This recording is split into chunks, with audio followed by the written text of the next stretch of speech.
وعلیکم السلام ورحمۃ اللہ وبرکاتہ۔ سوال یہ ہے کہ اگر کوئی شخص جان بوجھ کر وضو کے بغیر نماز پڑھتا ہے تو اس پر کیا اثر ہوتا ہے؟ سب سے پہلی بات یہ سمجھ لیں کہ اس شخص نے اپنے خالق، اپنے مالک، اپنے رب کی نافرمانی کی ہے، کیونکہ اللہ رب العالمین نے قرآن مجید میں اس چیز کا حکم دیا ہے کہ جب تم نماز کے لیے کھڑے ہو یا نماز کا ارادہ کرو تو اس سے پہلے وضو کر لو۔ اذا قمتم الى الصلاة فاغسلوا وجوہکم وایدیکم الی آخرہ۔ تو فرمایا کہ جب تم نماز کے لیے کھڑے ہونے کا ارادہ کرو تو اس سے پہلے وضو کر لو۔ وضو کرنا یہ نماز کے لیے شرط ہے۔ تو اس نے اللہ تعالیٰ کی نافرمانی کر کے ایک جرم کیا، ایک گناہ کا ارتکاب کیا ہے۔ بغیر وضو کے نماز نہیں ہوتی، اور جان بوجھ کر ایسا کرنا یہ درست نہیں ہے۔ وضو کر کے ہی نماز ادا کرنی چاہیے۔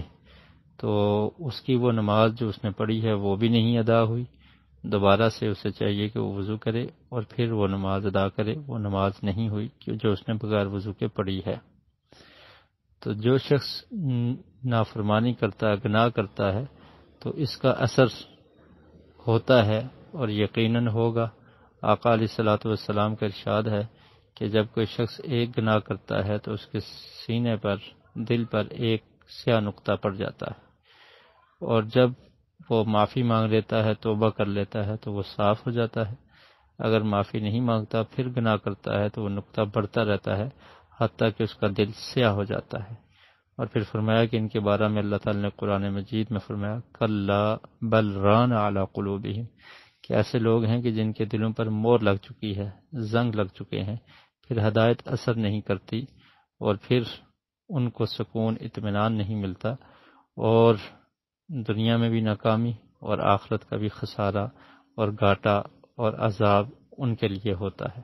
تو اللہ تعالیٰ کی کوئی بھی نافرمانی ہو اس سے بچنا چاہیے۔ تو یہ بہت بڑی نافرمانی ہے کہ اللہ تعالیٰ نے جو حکم دیا ہے جان بوجھ کر انسان اس پر عمل نہیں کرتا، تو یہ بہت بڑا جرم ہے۔ باقی اس سے یہ نہیں کہا جا سکتا کہ وہ غیر مسلم ہو گیا ہے، لہٰذا دوبارہ سے کلمہ پڑھنے کی ضرورت نہیں ہے، توبہ اور استغفار کی ضرورت ہے۔ اگر وہ مسلمان ہے، یقیناً مسلمان ہوگا، تو وہ اسلام اس کا باقی ہے۔ بہرحال توبہ استغفار کرے سچے دل سے، اللہ سے معافی مانگے۔ اللہ توبہ کو پسند کرتا ہے، اور توبہ کرنے والوں کو اللہ تعالیٰ معاف کر دیتا ہے۔ واللہ اعلم بالصواب۔